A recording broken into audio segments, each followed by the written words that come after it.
Oi, gente, vamos para os arcanos menores. Chegou aqui o motivo de assombração de muita gente que não tem coragem de entrar no universo do tarô porque acha que vai ser muito complicado. Gente, eu vou dar algumas dicas aqui para vocês que vão facilitar a compreensão de vocês em relação aos arcanos menores. Porque o que é que eu vejo muito por aí? Ah, não, vocês têm que estudar primeiro os arcanos maiores. Depois que vocês estudarem todos os arcanos maiores, vocês vão para os arcanos menores. E aí eu fico pensando assim, a gente não vai terminar nunca, né? Porque dos arcanos maiores, a gente vai ter os arcanos maiores no tarô de Waite, os arcanos maiores no tarô de Marcélia, a gente vai ter os arcanos maiores em decks mais recentes, a gente vai ficar só nos arcanos maiores, a gente não vai para os menores nunca. E na minha percepção é possível sim a gente estudar os arcanos maiores junto com os arcanos menores.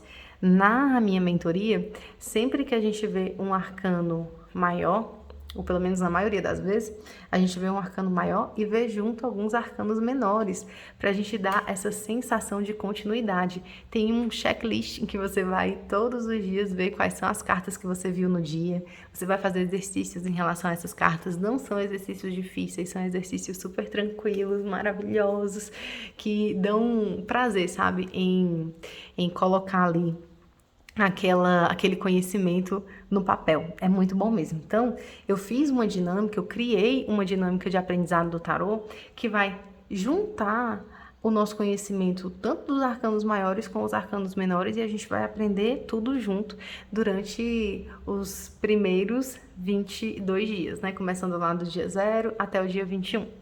E aí, gente, depois disso a gente vai com novos conteúdos. A gente vai começar a ver conteúdos que já estão para além das cartas. Vimos todas as cartas, estudamos todas as cartas, escrevemos sobre todas as cartas, fizemos exercícios sobre todas as cartas e aí agora a gente vai ver outras questões. Vai falar sobre ética, sobre energia, sobre proteção, enfim, manifestação de clientes, que é uma coisa que eu acho muito importante. Então, a gente tem uma dinâmica, uma didática, como vocês lembram, fui professora de filosofia por 10 anos.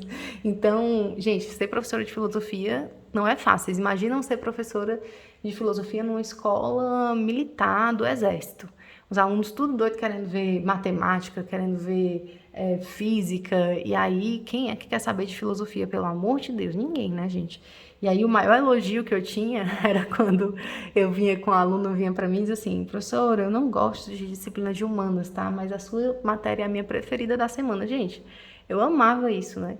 Ficava triste porque a pessoa não gostava de humanas e eu gosto muito, mas eu ficava muito feliz e honrada em ver ali que mesmo ela não tendo essa vontade de estudar os conteúdos de humanas de forma mais espontânea, mas gostava da minha aula, porque eu prezo muito pela leveza e pela didática no processo de aprendizado. Então, eu vou aqui buscar fazer a mesma coisa com vocês nesse mini curso. Então, eu vou apresentar os arcanos menores, dando algumas características que vão fazer vocês perceberem que existem padrões dentro desses arcanos maiores, que não precisa ter medo deles, que eu sei que são 78 cartas, são muitas cartas para você aprender, mas que você não precisa ter medo porque a gente vai ver alguns padrões se repetindo.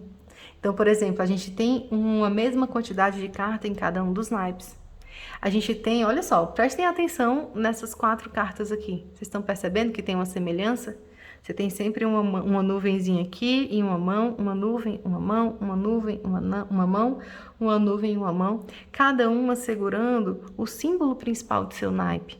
Então, você tem aqui a moeda, você tem aqui a espada, você tem aqui a copa, né, a taça, enfim, já vi o naipe de copa ser representado por vários objetos diferentes. Você tem aqui essa estaca representando o naipe de paus. E aí você tem cada um desses elementos aqui em foco. E, gente, essa já é a primeira dica, tá? É aqui, ó, vocês veem semelhanças. E aí, nas próximas cartas, vocês vão ver esses elementos se repetindo sempre. Então, Débora, bati o olho. Não sei qual é o naipe dessa carta. Sabe sim, se você aprendeu esses 4 elementos aqui, você vai saber identificar de cara qual é o naipe da carta que você está vendo. Por quê? Porque se você está no naipe de ouros, todas as cartas vão ter moedas de alguma forma. Olha aqui, ó, a estrelinha, tá vendo? Elas vão aparecer de alguma forma. Tá vendo? E aí? Já abriu a mente aí? Mais uma dica importante. vocês vão ter a quantidade desses elementos sendo representada. Então, olha aqui. Ás, uma moeda. 2 de ouros, 2 moedas. 3 de ouros, 3 moedas. 4 de ouros, 4 moedas. 5 de ouros, 5 moedas. 6 de ouros, 6 moedas. Então, vocês vão ter a quantidade representada. Débora, isso acontece com todos os naipes? Sim. Então, aqui, no naipe de espadas, a mesma coisa. 1 espada, 2 espadas, 3 espadas, 4 espadas, 5 espadas, 6 espadas. Então, sempre vão ser representados dessa maneira, certo? Então, mais um padrão aí para vocês prestarem atenção. Isso vai acontecer com todos. 1 copa, 2 copas, 3 copas, 4 copas. Mesma coisa. Certo, gente? Então, isso aqui vai ser um padrão que vai se repetir, você já vai ter facilidade. Porque o que é que acontece? Eu vejo muito em cursos de tarô por aí. A pessoa vai fazer assim, ó. Vamos ver todos os ases, aí depois vamos ver todos os 2, vamos ver todos os 3. E aí, às vezes a pessoa não consegue ter a clareza da continuidade, da jornada. Porque entenda uma coisa, cada um desses naipes aqui tem uma jornada. Tem a jornada do naipe de ouros. Então, Ás, 2, 3, 4, 5, 6, 7, 8, 9, 10 de ouros. Que você tem aqui, ó, essa abundância aqui. É ouros que não acaba mais, né? E aí você começa a jornada da corte. Pajem, cavaleiro, rainha e rei. Opa, certo? Então, é uma jornada, é uma pequena jornada em cada um desses naipes. A mesma coisa que para você, eu vou repetir para vocês irem pegando o padrão, tá, gente? A mesma coisa, naipe de espadas. Ás, 2, 3, 4, 5, 6, 7, 8, 9, 10. Pajem de espadas, cavaleiro de espadas, rainha e rei de espadas. Débora, então tem um sentido aí, uma lógica? Tem. Ás de copas, 2, 3, 4, 5, 6, 7, 8, 9, 10.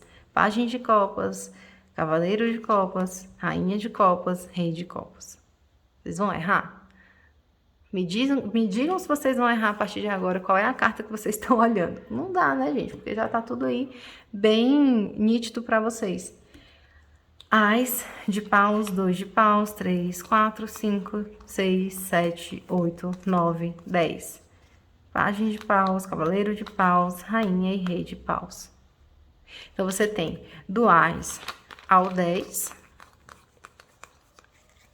E depois você tem as cartas da corte. Então, você tem aqui, ó, do Ás ao 10, separei aqui no cantinho. E depois você tem a carta as cartas da corte, que também contam uma história. Vou aqui colocar todas para vocês, como se a gente tivesse só com o naipe de paus aqui, pra vocês terem uma noção, vocês verem como vão se repetir em todos. Olha só. Pajem é um garoto. É um rapaz. Aqui, ó, no início da jornada dele. Aí a gente vê o cavaleiro, já aqui um pouco mais maduro, um jovem, a rainha e o rei. Tá vendo? Então, há uma progressão aqui. Existe uma evolução. É uma jornada. Gente, o tarô fala sobre jornadas. Então, é a jornada dos arcanos maiores. É a jornada de cada um dos arcanos menores. É a jornada, né? Olha só. De cada um dos arcanos menores. É a jornada do Ás ao 10, do Ás ao 10, do Ás ao 10, do Ás ao 10. E é a jornada do pajem até a rainha e o rei.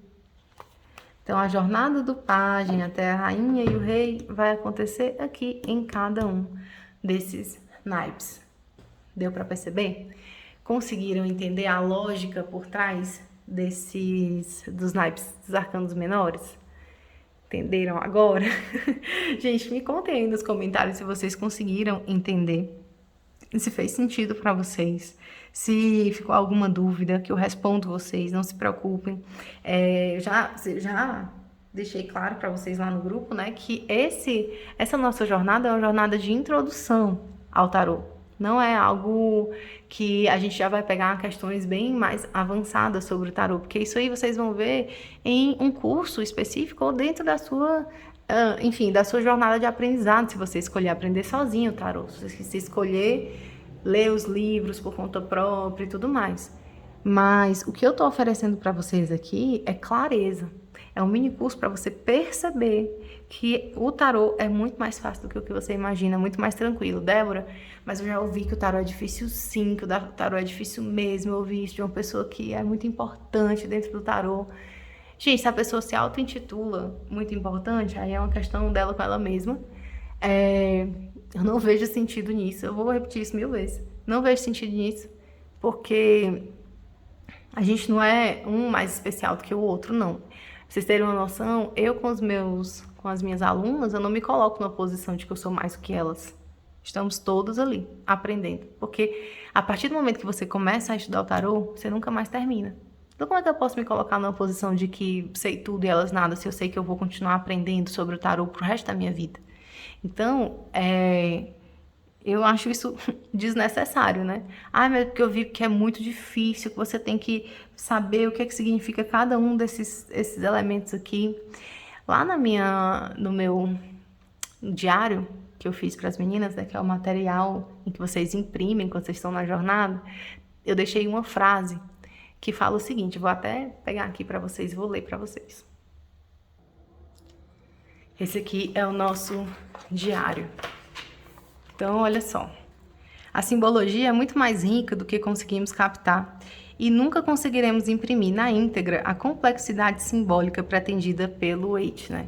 Que foi quem desenhou, quer dizer, idealizou e colocou no mundo esse tarô, essa interpretação. E eu coloco esse trecho aqui porque ele é muito realista. Ele sai dessa ilusão de que, meu Deus, é possível a gente dar conta de cada mínimo detalhe desse aqui. A gente pode fazer uma investigação, a gente pode ter cada vez mais conhecimento sobre isso.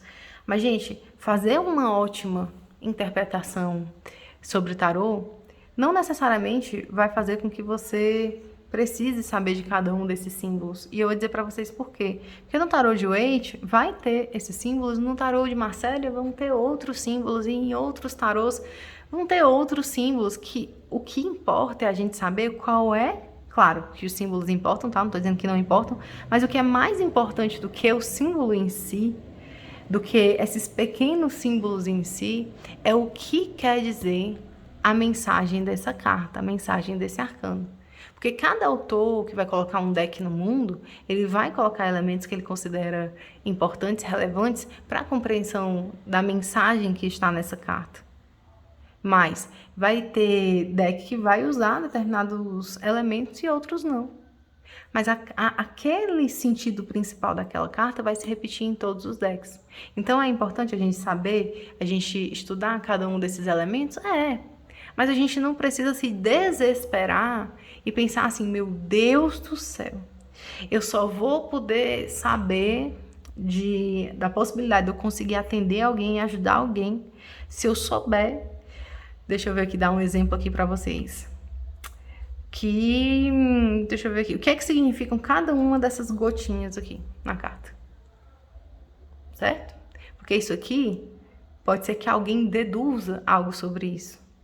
Mas pode ser que ninguém consiga deduzir. Entende?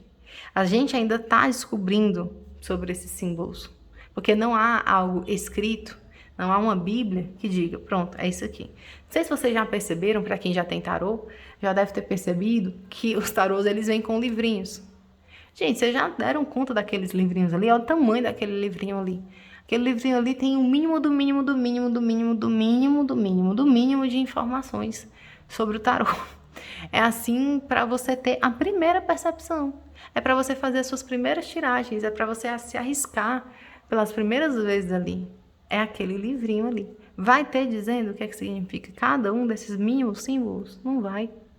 Significa que a edição que é ruim? Não, nem o Waite fez isso. Nem ele fez uma bíblia do significado de cada um desses símbolos, gente.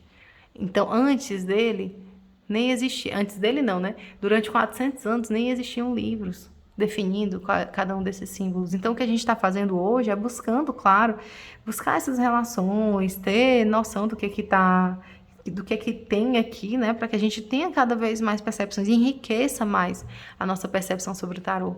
Mas você não vai fazer uma tiragem de tarô excelente se somente se você souber o porquê de... Ai, gente, não sei. Deixa eu pegar aqui alguma coisa aqui. O porquê que tem uma abóbora na carta do Três de Copas. Entende? Então, assim, respira fundo aí. Que o estudo do tarô é um estudo progressivo. É um estudo que começa e não termina. Então, fique em paz. Que quando você conhece já essas cartas, quando você domina já essas cartas, você já consegue fazer tiragens excelentes. E é o que eu torço para vocês, independente do caminho que vocês escolherem, se vocês vão escolher participar da próxima turma, da turma de setembro, ou se vocês vão estudar sozinhos, ou se vocês vão fazer curso com outras pessoas. O que eu desejo é que vocês tenham paz no coração de entender que o estudo do tarô é um estudo progressivo. É um estudo que a gente começa, a gente domina ali aquelas cartas e vai estudando e adquirindo mais conteúdo, mais conhecimento a cada momento, né? A partir do nosso ritmo mesmo. A gente tem, cada um de nós tem um ritmo de aprendizado. O tarô não é um estudo científico, gente. A gente tende a colocar todos os conhecimentos dentro de um mesmo formato, que é o formato acadêmico, né?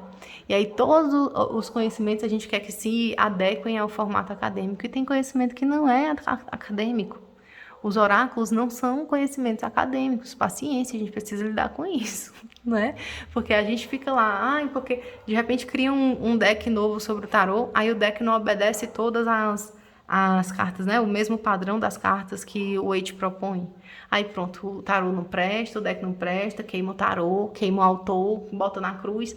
Gente, é mais uma possibilidade de interpretação da nossa realidade a partir de um oráculo. É só isso. É só isso. Não precisa agir, sabe? E assim, e o que eu tô trazendo para vocês aqui é uma percepção minha. E é uma percepção que eu não vejo muita gente colocar por aí, porque o que eu vejo mais é esse preciosismo mesmo em relação ao tarô. Mas eu sou uma pessoa que gosta de tornar as coisas acessíveis para as pessoas. E não, nem por isso elas simplistas, mas mais acessíveis. Sem preciosismo, sem colocar as coisas como se você precisasse participar, assim, sabe? De um clã, de um ritual de iniciação para poder ter acesso a algo. O tarô não precisa de um ritual de iniciação para você conseguir fazer tiragens maravilhosas e ajudar as pessoas, certo? É isso, gente. Eu espero que vocês tenham gostado, estejam gostando até aqui da nossa mini jornada. Estou muito feliz com a presença de vocês, vou falar isso até o final, estou gostando muito de conhecê-las. Acho que eu vou sentir falta depois dessa semana aí, mas é isso. Para quem decidir continuar na jornada e fazer parte da mentoria de setembro, a gente vai ter aí muita coisa para ver, para aprender e para compartilhar juntas, tá bom? Um beijo e até a próxima.